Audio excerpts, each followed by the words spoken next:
Ay delim delim benim delim, ya sen gel ya da mən gelim. Getmə məndən uzaqlara, qalsın əllərində əlim.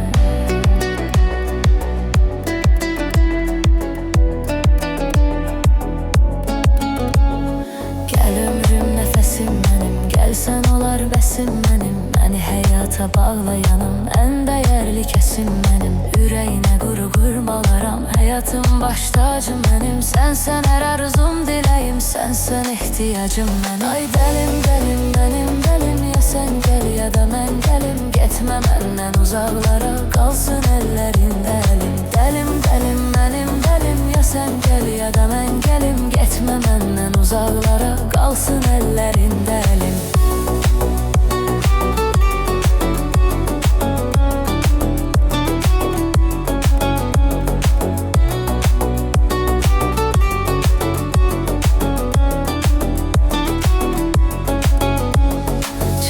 Gözümdən gözünü, qaçırma məndən üzünü. Ax səni mən çox sevirəm, bilmək istəsən düzünü. Nə gecəm var, nə gündüzüm, həsrətinə nə cür dözüm. Ay mənim ay yüzlü yarım, taleyimiz birdi bizim. Ay dəlim dəlim mənim dəlim, ya sən gəl ya da mən gəlim. Getmə məndən uzaqlara, qalsın əllərində əlim. Dəlim dəlim mənim dəlim, ya sən gəl ya da mən gəlim. Getmə məndən uzaqlara, qalsın əllərində əlim.